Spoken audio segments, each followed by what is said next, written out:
Mais en fait, les signes peuvent être très variables parce que les formes de troubles du développement du langage oral peuvent être très variables. Alors, je parle donc des signes, dans le langage de l'enfant, hein, parce qu'on a vu qu'il y a aussi tous les signes qui sont importants par ailleurs, le fait qu'il y ait des antécédents familiaux, le fait qu'on soit le dernier de la fratrie, le fait que, il y ait une prématurité, enfin voilà, tous ces autres facteurs de risque qui sont bien sûr à prendre en compte. Mais en tout cas, ce qu'on va entendre du langage de l'enfant, peut être très variable parce qu'on a une multitude de formes possibles de troubles du langage oral. En fait, toutes les composantes du langage peuvent être plus ou moins atteintes, comme on l'a vu, aussi avec le modèle donc, de Bloom et Lahaye, hein, avec le modèle, avec le contenu, les formes, et l'usage, la pragmatique. Toutes ces composantes peuvent être plus ou moins atteintes. Donc le niveau des sons, la phonologie, le niveau des mots, le lexique, des phrases, morphosyntaxe, l'utilisation du langage, la pragmatique, donc avec la question des troubles du spectre de l'autisme. Et puis, bah, après tout ce qui va concerner plutôt la parole, donc sa planification et sa programmation, donc ça c'est la dyspraxie verbale, qu'on peut aussi appeler trouble des sons de la parole. Je vais vous en parler. Et puis à chaque fois, on va regarder sur tous ces modules, comment ils sont atteints au niveau expressif et au niveau réceptif. Donc avant, c'est ce qu'on appelait, comme je vous l'ai dit, les dysphasies expressives ou les dysphasies mixtes. Alors, je vais vous faire écouter donc quelques enfants avec des troubles du langage. Donc ça, c'est le premier extrait que je vais vous montrer, c'est une vieille émission. Hem, voilà, c'est un peu ancien, mais voilà, on entend des enfants parler avec des troubles du langage et on en rediscute après. Je vous les fais Être écouter. intrigué par le caractère particulièrement sévère et ou atypique des troubles du langage de certains élèves. Quand l'école est finie, qu'est-ce qu'on fait? Je vais dans le taxi. Ouais. Après, je rentre à la maison. Après, je fais les devoirs. Les. Après, on mange. Après, on dort. D'accord, alors après, une fois que tu es à la maison, qu'est-ce que tu fais? Ici, T'enlèves les chaussures, tout t'enlèves le manteau. en haut. En haut, tu enlèves le manteau. Non, pas En bas, t'enlèves le manteau. Et après, tu montes en haut. haut. D'accord. Et après, qu'est-ce que tu fais? Là, Tu fais les devoirs tout de suite? Prends pas un petit goûter? non, Non? D'accord, tu fais les devoirs. C'est difficile de faire les devoirs? non. Non? Tu sais, Tu fais les devoirs toute seule, c'est bien. Celui qui gagne, c'est celui qui a le plus de cartes ou celui qui a le moins de cartes? on est prise. Plus de cartes. C'est ça ou pas? C'est ça, Alexis, t'as tout compris. Je distribue. Oh non, et ça c'est la poche. Et ça, c'est de la pioche, On met là. si tu veux. Alors, tu regardes d'abord si t'as des cartes qui sont pareilles. Et puis, tu peux commencer. Ça c'est bon. Oh ça. C'est des cartes bizarres, hein? Hum, hum, T'en as pas de pareil, Alexis? non. Ok, alors vas-y. Dans mon thé. Non. Tu peux me donner la tortue, une pote, la grenouille. Une tortue qui porte une grenouille. Quand t'as de la chance, jolie. Ça commence bien pour toi. Une paire pour toi. La dysphasie est donc un Hop, voilà, je ne vais pas vous montrer plus. On entendait donc quelques enfants parler. Donc vous avez vu avec des degrés de sévérité, qui peuvent être assez variables et puis là, je trouvais le dernier assez intéressant parce qu'on voit vraiment, en fait, le jeu là qui est fait avec l'orthophoniste, le jeu de cartes, c'est que l'enfant, en fait, doit formuler une phrase, faire une demande, pour récupérer des cartes, et pour avoir donc le plus de cartes possible et on voit l'effort, en fait. Donc au début, il est dans un échange spontané avec l'orthophoniste, donc voilà, il parle, avec des structures simples, mais voilà, on voit que c'est spontané et puis vous voyez quand il doit formuler sa phrase, il y a vraiment un effort de concentration pour formuler les choses, pour qu'il puisse faire sa demande avec une phrase bien construite puisque c'était l'objectif de l'exercice. Donc là, vous avez vu des choses très variables. La deuxième enfant aussi qu'on a vue avait un trouble très sévère et puis on la voit à un moment faire des gestes comme ça veut dire travailler.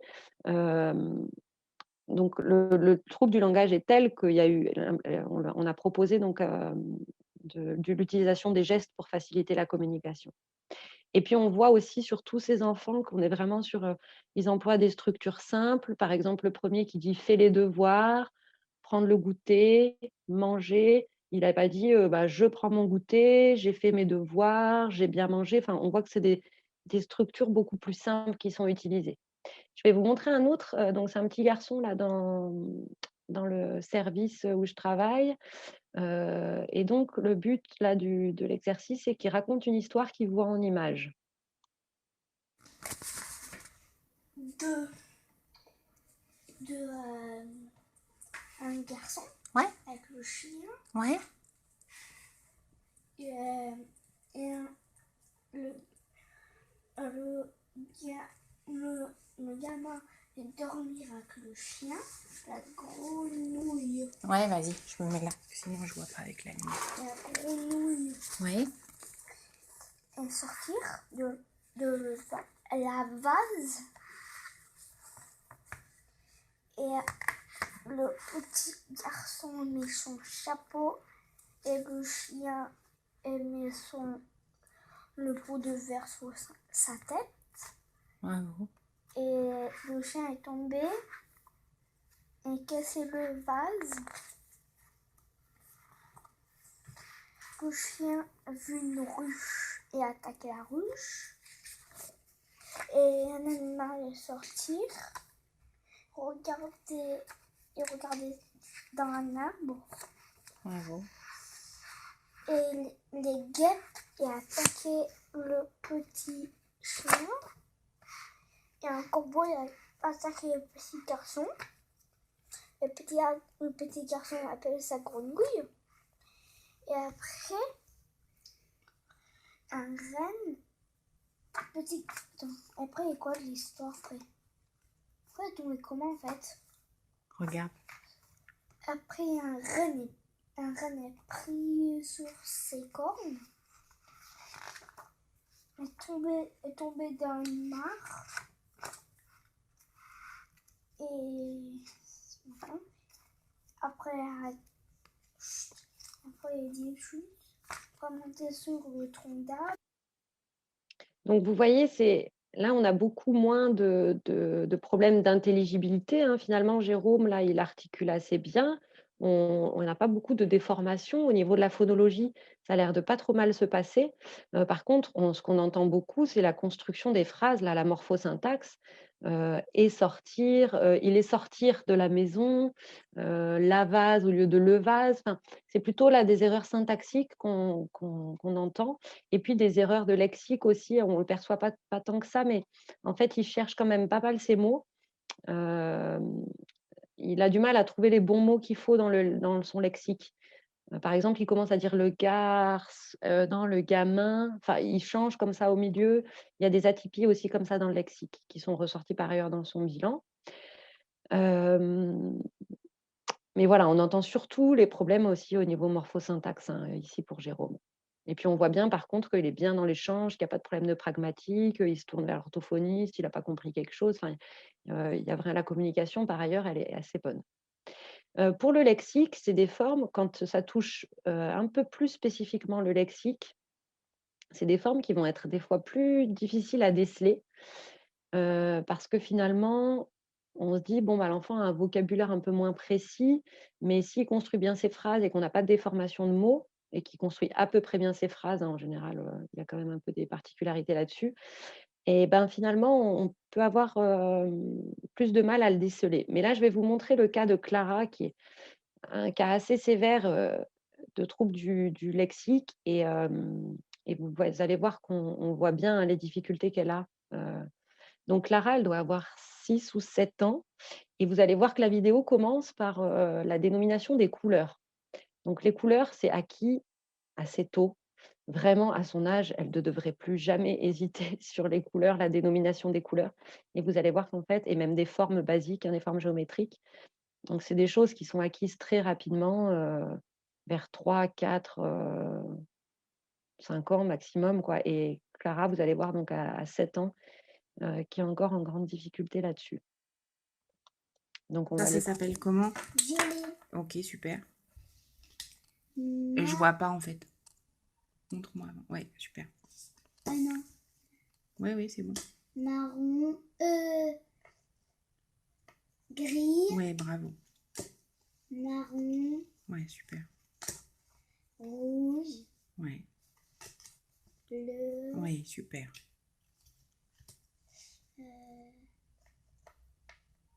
Vert. Ouais, bravo. Et ça, c'est des formes alors. Jaune. Ah, viens voir. Ouais, c'est orange ça. Mais ça, c'est bon. J'avais pas besoin que tu me le dises celui-là. Alors, ça, c'est comment? Vas-y, tu peux les laisser. Laisse-les comme ça. Comment ça s'appelle ça? Tu dirais comment? Bah, carré. Oui, génial. Ouais. Ouais, très bien. Rectangle. Ouais, presque. Quand il est pointu comme ça, c'est un t. C'est un t. Ta. Non, c'est un tr. Tra. Passe. On en fait un autre. Celui-là. Triangle. Non, c'est l'autre. Rectangle. Quoi? Rectangle. Ouais. Rond. Presque. Alors ça, c'est un rond qui est un peu étiré. Et quand c'est un peu étiré, on appelle ça ovale. Ovale. Oui, bravo. Carré. Ouais. Alors, regarde, c'est un carré un peu bizarre.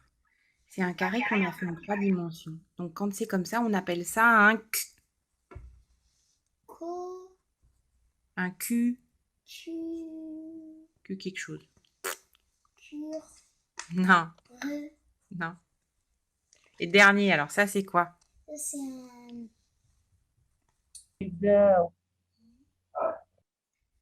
Une... Une. Une. Où est-ce qu'on les voit, ça, la nuit? Bah, dans le. Dans le. Dans le ciel. Ouais. Donc voilà, vous avez vu comme elle a du mal à trouver ces mots, donc même des mots très fréquents, très courants, étoile, ciel, voilà, la confusion triangle et rectangle, l'hésitation pour la couleur verte qui est pourtant, voilà, devrait être largement acquise à son âge. La confusion d'ailleurs aussi, elle dit jaune pour, orange. Enfin, on voit que les choses sont vraiment difficiles et ça se passe au niveau de son lexique. Alors, on va parler plus particulièrement maintenant des atteintes, réceptives du langage, donc ce qu'on appelait aussi les dysphasies mixtes ou les dysphasies réceptives. Donc ça peut concerner donc dans tous les cas, ça va concerner des difficultés pour traiter les sons. Donc soit ça peut concerner, des difficultés pour, traiter le langage, pour le réceptionner. Donc soit ça peut concerner les sons, mais ça peut aussi concerner justement le lexique, comme pour Clara. On peut aller chercher, par exemple, si l'enfant a des difficultés au niveau lexical pour, dénommer, comme on vient de le voir avec Clara, pour dénommer des objets, mais aussi pour, trouver l'objet qui correspond à un mot qu'on donne à l'enfant. Donc est-ce qu'il comprend le mot? Ça peut se situer au niveau des phrases et notamment dans les structures syntaxiques qui peuvent être plus ou moins complexes. Ça peut être aussi comprendre des récits, comprendre l'implicite et cetera. On va écouter Anissa. Là, on va Anissa, en fait, on lui demande enfin, on va regarder Anissa, on lui demande de traiter des sons. En fait, l'orthophoniste lui dit 2 mots et elle doit dire si ce qu'elle entend, c'est la même chose ou si c'est 2 mots différents. Donc je vais lancer la vidéo. Bah, qu'est-ce qui s'est passé? J'ai perdu mon accès. Hop.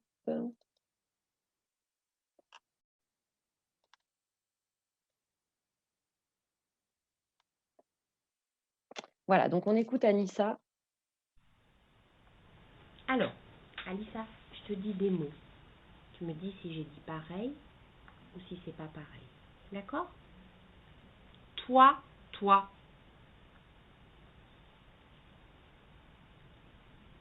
Château, shadow. Donc là, elle a bien juste. Le premier n'était pas pareil, le Classe, deuxième glace. pareil et pas pareil. Classe, glace. Là, elle dit que c'est pareil. Roux, loup. Alissa. Roux, loup. Elle dit que c'est pareil. chameau, chameau. On dit que c'est pareil, mais là, c'est le cas. Chou, chou. Là, c'est pareil, mais c'est effectivement le cas. Nain, main. Nain et main, elle dit aussi que c'est pareil. Bulle, bulle. Sel, zèle. Bain, teint. Ah, celui-là, elle a entendu la différence entre bain et teint. Quoi. Classe, classe.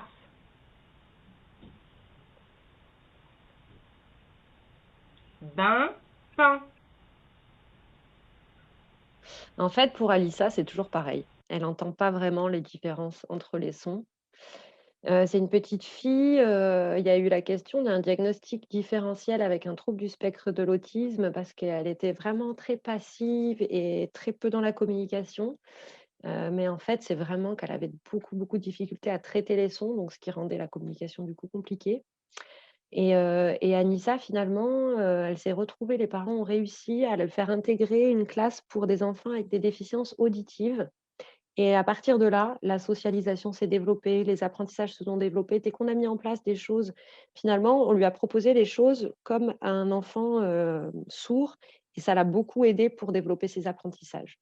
Donc, Anissa, elle lisait aussi beaucoup sur les lèvres, hein et là, dans l'exercice que fait l'orthophoniste, évidemment, l'orthophoniste cache sa bouche pour pas que l'enfant prenne les indices, de ce qu'il voit au niveau des mouvements de la bouche. Donc en tout cas, les troubles du langage, réceptif, donc les problèmes de compréhension du langage oral, c'est des difficultés qui sont souvent difficiles à repérer dans le contexte quotidien parce qu'en fait, les enfants, et ben, ils s'appuient sur le contexte justement, sur plein d'indices non verbaux, sur plein d'indices visuels, là où on est en train de regarder, ce qu'on désigne, ce qu'on est en train de faire. Et tout ça va les aider à comprendre et donc parfois les parents, perçoivent pas en fait les difficultés de compréhension, qui sont présentes chez l'enfant parce qu'ils disent: «Ben non, moi au quotidien, il comprend bien ce que je lui demande, les consignes et cetera». Mais par contre, l'enfant en fait va être surtout gêné au niveau, scolaire parce qu'on va demander une compréhension, plus fine en fait, hein. Hem alors souvent, donc, ils imitent comment les autres font. Ils sont plus attentifs à l'expression du visage, parfois donc aux lèvres aussi, comme c'était le cas pour Anissa. Ils observent comment les autres font. Par exemple, suite à une consigne qui est donnée à l'ensemble d'une classe, l'enfant qui n'a pas compris la consigne va regarder ce que font les autres, comment ils font, et va imiter pour comprendre ce qu'on attend de lui. Alors, il y a souvent une intrication avec les capacités d'attention auditive. Donc souvent, c'est des enfants et c'était un peu le cas d'Anissa. On a l'impression qu'ils sont un peu dans leur bulle, qu'ils rêvent un peu et on a souvent des problèmes d'attention auditive. En fait, c'est la conséquence, hein, de leur trouble du langage oral sans doute ou peut-être qu'il y a des choses aussi qui sont intriquées et peut-être qu'il y a des aspects un peu comme de comorbidité, mais finalement, on peut bien comprendre que sans doute, heu, ils ont de telles difficultés à traiter le langage qu'ils y sont moins attentifs et qui peuvent un peu en fait, nous, quand on entend parler, on n'a pas besoin de faire d'efforts pour comprendre ce qui est dit, surtout si c'est notre langue maternelle. Il suffit qu'on entende et on a compris. Alors ça demande un minimum d'attention, mais pas beaucoup. C'est les enfants qui ont des difficultés, pour, comprendre, vont faire beaucoup d'efforts pour comprendre et donc parfois, quand ils font plus ces efforts-là, bah, c'est un peu comme s'ils étaient coupés, heu, du reste de l'entourage et donc on a l'impression qu'ils ont une attention auditive qui est beaucoup plus difficile et donc forcément aussi, c'est des troubles qui ont pas mal de répercussions sur la socialisation, sur la communication des enfants. Donc, c'est des atteintes qui sont plus difficiles à repérer, mais qui ont souvent des conséquences plus graves sur le développement, sur l'adaptation au quotidien de l'enfant.